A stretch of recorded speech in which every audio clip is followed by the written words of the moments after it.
Praise God, purihin po ang Panginoon. Isang pinagpalang araw po sa ating lahat, sa lahat po ng ating mga taga-subaybay, sa ating pong mga followers, sa ating pong YouTube channel. Ako po ay bumabati sa inyo ng isang pinagpalang araw sa ating pong lahat. At muli po, ito po si Pastor Ron Yepes, ang inyong pong lingkod. At muli po ay nais po na maghatid ng isang word of inspiration, word of encouragement mula po sa Holy Scripture sa araw pong ito. Even po sa ating po mga ngayon lamang po naka-tune in sa ating pong YouTube channel. Ako po ay naglalambing po sa inyo at para po sa mga hindi pa po nakasubscribe, tayo po ay mag-subscribe para po maging updated po tayo sa ating po mga bago po na mga videos na i-upload. At pakihit na rin po ang ating pong notification bell para po kayo po ay ma-notify sa mga bago po nating i-upload na mga word of inspiration, word of encouragement mula po sa Holy Scripture. Muli po, isang pinagpalang araw sa ating lahat. Sige po, tayo po minsan pa ay yumuko at manalangin bago po tayo magsimula po sa ating pong pag-aaral at panunood at pakikinig ng buhay at pakapangyarihan sa salita ng Diyos. Lord, maraming salamat po sa araw na ito, Father God. Patuloy nga po, Lord, na pinupuri po namin kayo. Pinasasalamatan po namin kayo, Panginoon, O God. Salamat po sa dakilang araw na ito, Father God.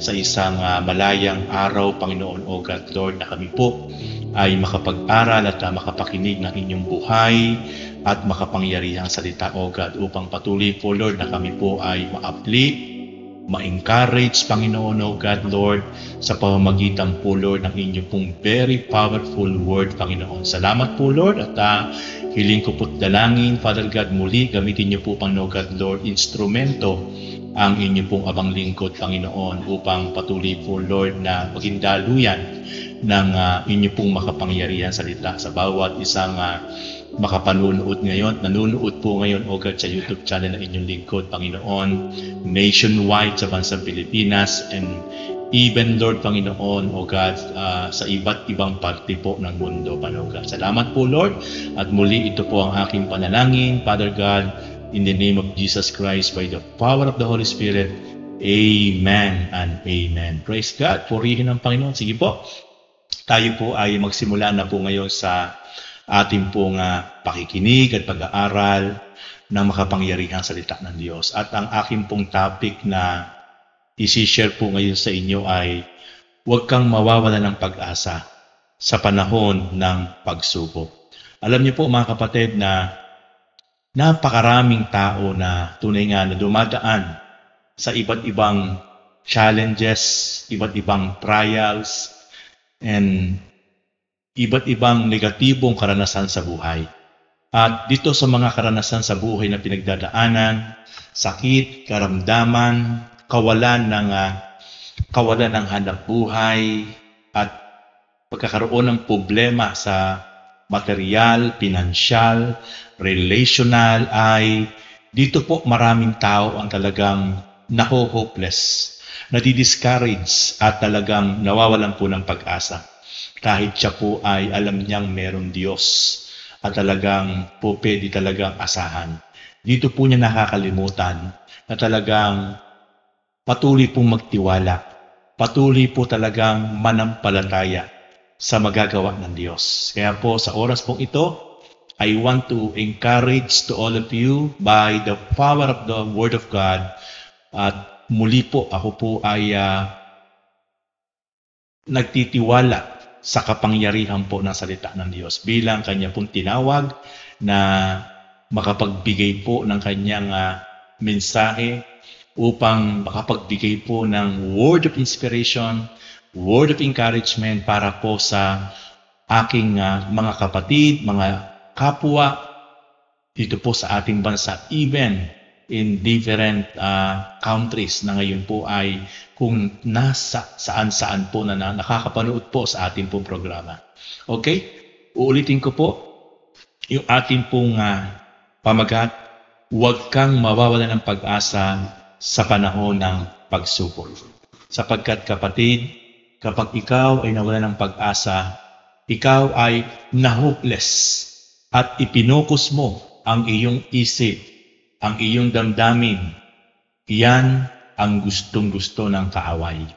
Na talagang hindi mo makita, hindi mo maalala, hindi mo na talaga panghawakan pa ang pangako ng Diyos sa iyong buhay. Kapatid, sa oras na ito, nais kong ipaalala sa iyo ang pangako ng Diyos. At ang pangako ng Diyos na ito ay ipinangako lamang niya sa mga tunay na kanyang bayan. Tunay na nananampalataya sa Kanya.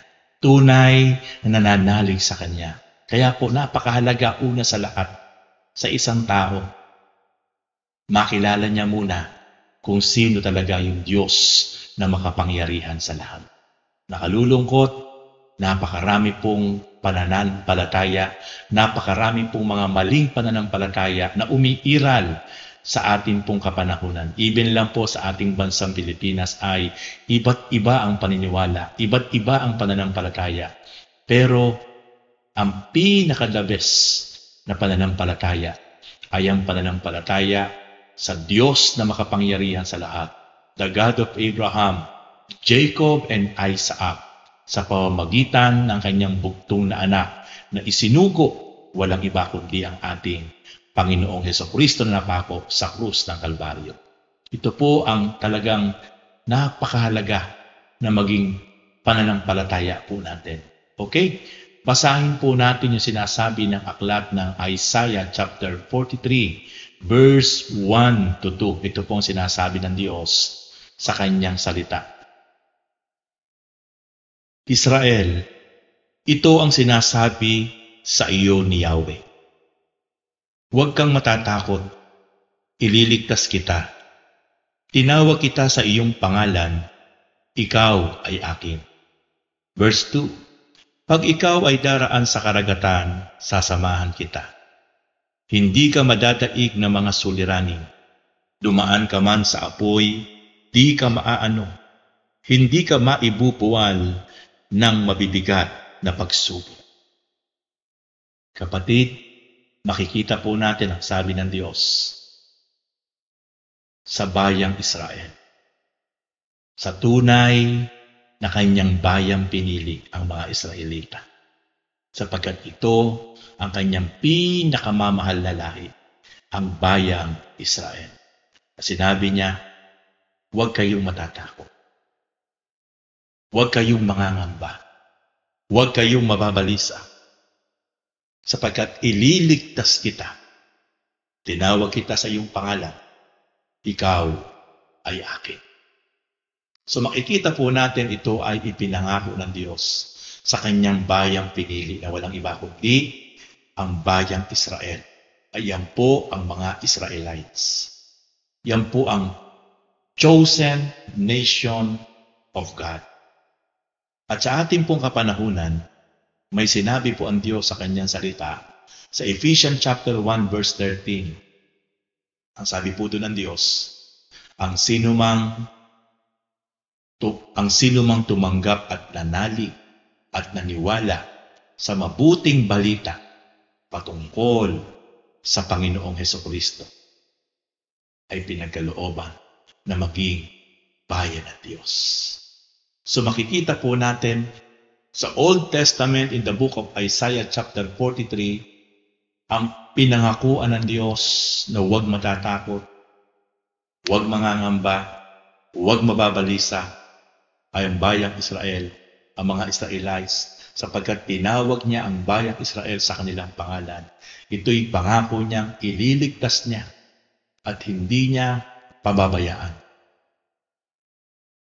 At sa ating kapanahunan, sa Ephesians chapter 1 verse 13, ang sino mang tumanggap, ang sino mang nakinig, ang sino mang nanalig patungkol sa mabuting balita, patungkol sa Panginoong Hesukristo, ay ginawa niya bayan ng Diyos. Kaya po ang sino mang tao sa ating kapanahunan, in our generation, na matapos makipakinig ng mabuting balita, matapos makapakinig ng salita ng Diyos patungkol sa Panginoon Hesukristo at ibinukas niya ang kanyang puso, ang kanyang isip, tinanggap niya ang Panginoon Hesukristo bilang personal Lord and Savior, siya ngayon ay naging bayan ng Diyos. So, kapag tayo po ay naging bayan ng Diyos, yung pangako po ng Diyos sa Isaiah chapter 43, ito po ay magaganap at mararanasan po natin. Sabi po sa verse 2 ng Isaiah chapter 43, pag ikaw ay daraan sa karagatan, sasamahan kita. Hindi ka madadaig ng mga suliranin. Dumaan ka man sa apoy, di ka maaano.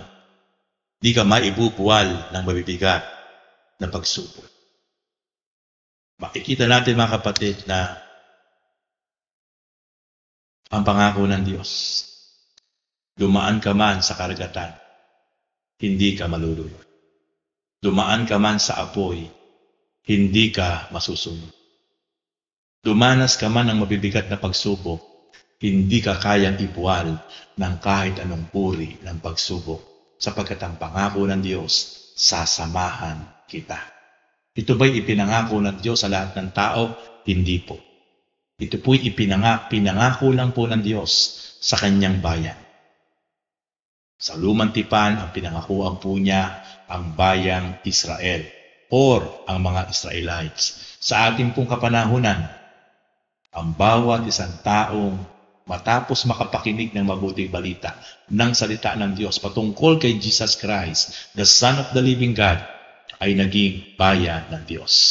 So, kung tayo po'y naging bayan ng Diyos, kasama po tayo sa pinangakuan ng Diyos sa aklat ng Isaiah chapter 43 verse 1 to 2. Dumaan ka man sa karagatan, sasamahan kita. Dumaan ka man sa apoy, hindi ka masusunod. Dumaan ka man sa iba't ibang uri ng pagsubok, hindi ka kayang ibuwal ng kahit anong uri ng pagsubok, sapagkat akong iyong Diyos ang sasama sa iyo, mag-iingat sa iyo, tutulong sa iyo. Kapatid, ang sinasabi ng Diyos sa karagatan ay ang mga iba't ibang negatibong karanasan sa buhay na po pwede kang malulog. At kapag nalulod ka, ikaw ay lulubog at patuloy na ikaw ay mapapahamak. Ang sinasabi ng Diyos na apoy, yan yung iba't ibang uri ng apoy, ng pagsubok na po pwede ikaw ay talagang maghina, manlupaypay. Pero sabi ng Diyos, hindi ka kayang ipuwal ng kahit anong uri ng pagsubok, sapagkat ako Diyos ay sasaiyo. Sasamahan kita. Kapatid, ikaw ba ay nawawalan ng pag-asa? Ikaw ba ay discouraged na sa buhay sa ngayon? Kapatid, panghawakan mo, paniwalaan mo ang pangako ng Diyos. Kahit ikaw ay dumadaan sa karagatan, hindi ka malulunod. Kahit ikaw ay dumadaan sa apoy ng pagsubok, apoy ng mga kahirapan ng sitwasyon ng buhay, hindi ka masusunod. At hindi ka kayang ibuwal ng kahit anong uri ng pagsubok, sapagkat iyan ang pangako ng Diyos. Iingatan ka, sasamahan ka, gagabayan ka. Sa Hebrew chapter 13 verse 5, sabi ng Panginoon, hindi kita iiwan ni pababayaan man. Sabi ng Panginoon sa Matthew chapter 28 verse 19, ako'y kasama niyo hanggang sa katapusan ng daigdig na ito. Ang Diyos, ang ating Panginoon, kapag siya ay nangako, 101% maaasahan. Ito'y hindi mapapako, sapagkat kapag ang Diyos, ang ating Panginoon ang nangako, napaka-tibay na ito ay pwede nating asahan. Kaya kapatid, huwag ka mawawala ng pag-asa. Patuloy ka lang magtiwala sa ating Panginoon, sapagkat ang Diyos ay tapat sa kanyang pangako. Ito may sinasabi pa po siya sa Isaiah chapter 43 verse 18 to 19. Ito po ang sinasabi.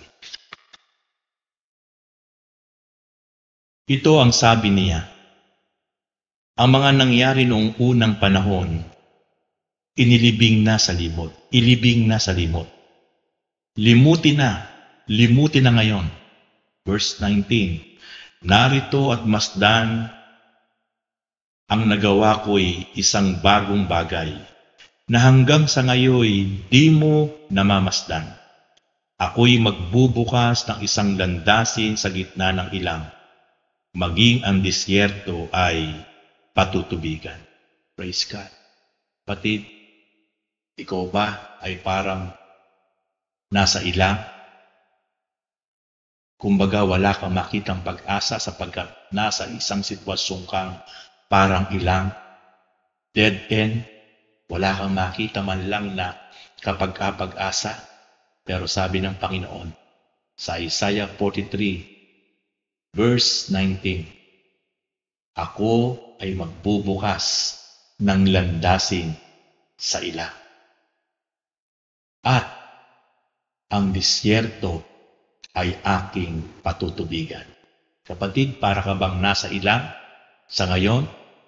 At ikaw ba'y parang nasa isang disyerto na walang katubig-tubig, uhaw na uhaw, at talagang napakainit sapagkat disyerto, nawawala ka na ng pag-asang mabuhay ng normal, pero sabi ng Diyos, ako ang magbubukas ng landasin sa isang ilang, at ako ang magpapatubig.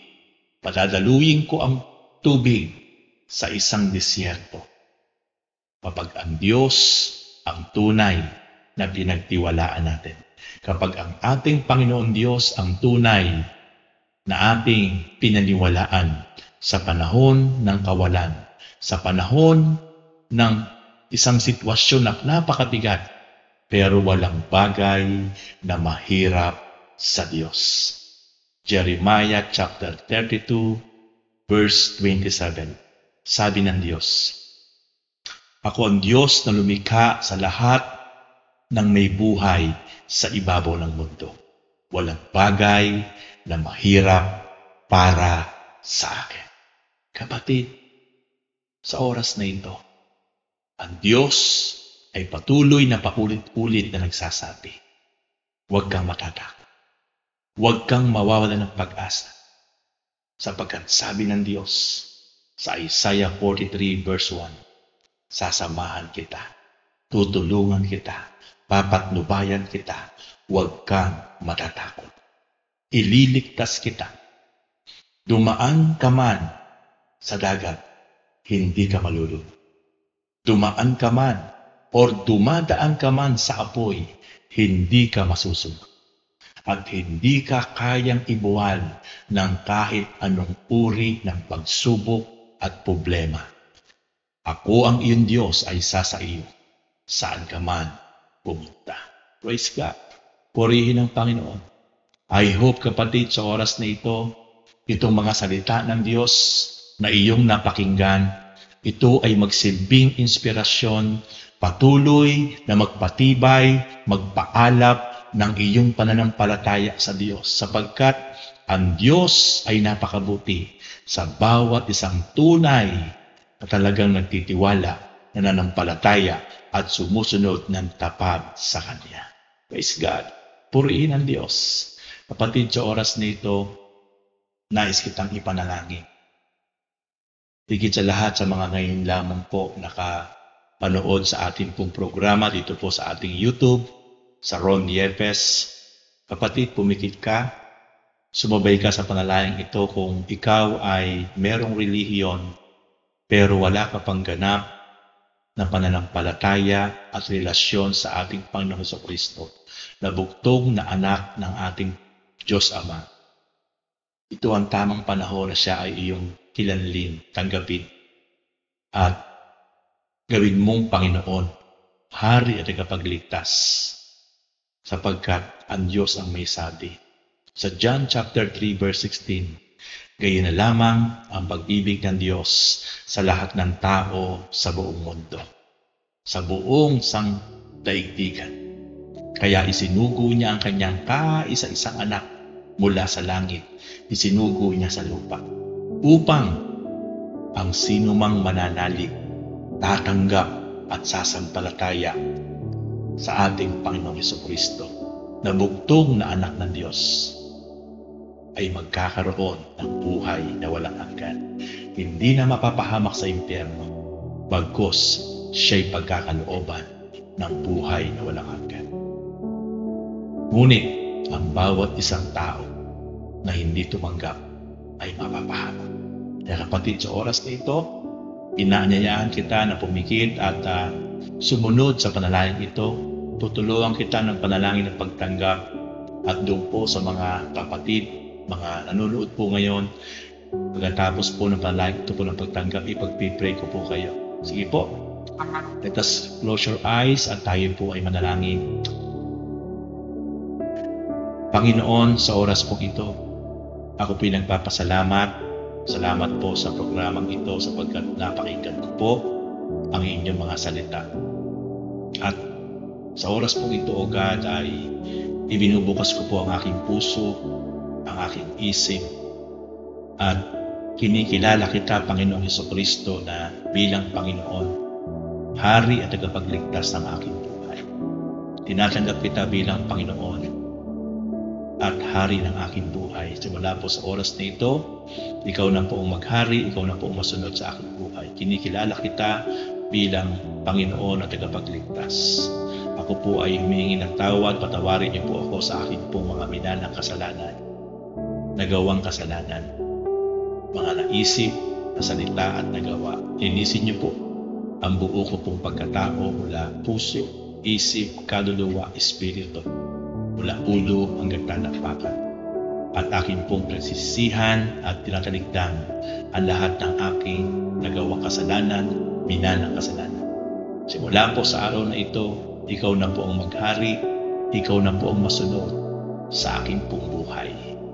At isulat niyo po ang aking pangalan diyan sa aklat ng buhay sa langit. Salamat po, Panginoong Hesus. Wala po sa oras na ito, O God, tunay nga po na ikaw na po ang tunay na masunod sa aking buhay. Ito po ang aking panalangin, Amang Banal, sa pangalan po ng Panginoong Hesus. Amen.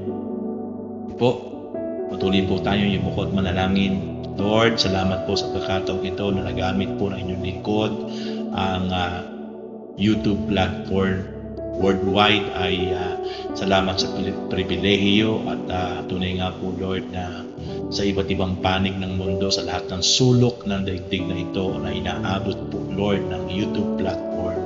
Salamat po, Panginoon, sa privilege na magamit po ito, Father God, upang patuloy po makapaghayag ng inyong salita, upang patuloy po, Lord, na ma-empower, maipahayag ang inyong mabuting balita, to inspire, O God, to encourage, Lord, patungkol po sa inyong salita at mga pangako. Dalayan ko po, Panginoon, ang bawat isa, Lord, na talagang patuloy po ngayon na nakatune in, nakasubaybay, at patuloy po, Lord, na nakayukot, nakapikit, Panginoon, na talagang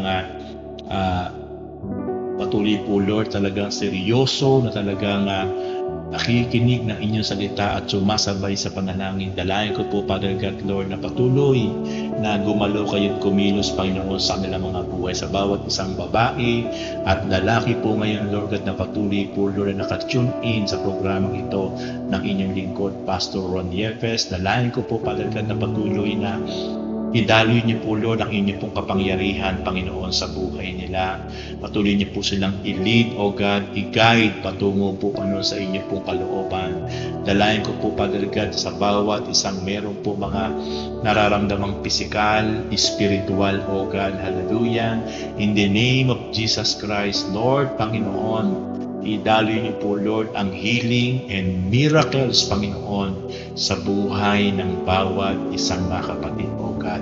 Sa pangalan po ng Panginoon Kristo, Lord God, I speak healing, O God, sa lahat ng may mga sakit, karamdaman, pisikal, spiritual, Panginoon. Lord, patuloy dalayan ko rin po, Father God, ang bawat isang, Lord, na tunay nga po, Lord, na nasa ilalim ng impluensya ng Espiritu ng kaaway. Mga kapatid, Lord, Panginoon, na hindi po makapagpatawad, meron po mga kabigatan, meron po mga kalungkutan, O God, Lord, Panginoon, palayain niyo po sila, Panginoon, sa Espiritu, Lord God, ng galit, hinanakit, lungkot, Panginoon, hallelujah, out in Jesus' name. At patuloy po, Lord, i-release niyo po, Panginoon God, Lord, ang Spirit of forgiveness, Spirit of peace of mind and joy and love, Panginoon, sa puso at isip nila, Panginoon. In Jesus' name, hallelujah. At Lord, dalayan ko po, Father God, patuloy po, Lord, na bigyan niyo po ng breakthrough ang kanila pong mga buhay, ang kanilang mga business, ang kanilang mga source of income, Panginoon, hallelujah. Kayo po ang patuloy, Lord, na magpala at mag-bless sa buhay ng bawat isa, Panginoon God. Lord, I speak blessing upon blessing. I speak favor upon favors, O God, sa buhay ng bawat isa ngayon, Lord God, na tunay nga po, Lord, na nakapikit at tunay nga po, Lord, Panginoon, naniniwala, Panginoon, sa deklarasyon ng inyong lingkod, O God, gagalaw kayo at kikilos sa buhay nila, Father God. And then, Panginoon, yung po kanilang spiritual life, Father God, hallelujah, yung revival, Panginoon God, Lord, maranasan po nila dumaloy sa nilang pong buhay, Father God. Salamat po, Lord, Panginoon, at patuloy po, Lord, na maranasan po nila patuloy po ang kauhawan ng kasabikan sa pakikinig at pag-aaral, Lord, ng inyong salita. At patuloy po, Lord, mag-level up, Panginoon, ang kanilang mga spiritual level, ang kanilang po mga faith, Panginoon, O God. Dikit sa lahat, Lord God, ingatan niyo po sila, gabayan niyo po sila, patnubayan niyo po sila, Father God. Ito po ang aking dalangin ng magbanal sa inyo, sa pangalan po ng Panginoon Jesus, sa bawat isa, Lord God, na ngayon po ay nanunood at nakatune in sa programa po ito. Salamat po, Lord, muli. Ito po ang aking dalangin, Father God, in Jesus' mighty name. Amen and amen. Praise God. Praise God. Purihin ang Panginoon at maraming salamat din sa inyo, mga kapatid, na talagang hanggang sa dulo ay talagang tinapos nyo ang ating pong programang ito, at ako po ay naniniwala na patuloy po ang ating pong mga panalangin, deklarasyon ay inyo pong mararanasan at may experience, sapagkat walang bagay po na mahirap sa ating Panginoon Diyos. Muli po, kung hindi pa po kayo nakasubscribe, tayo po ay mag-subscribe at pakihit na rin po yung notification bell para po patuloy po kayo maging updated sa mga bago pa po natin mga i-upload na mga bagong message. God bless you po, and God richly bless you.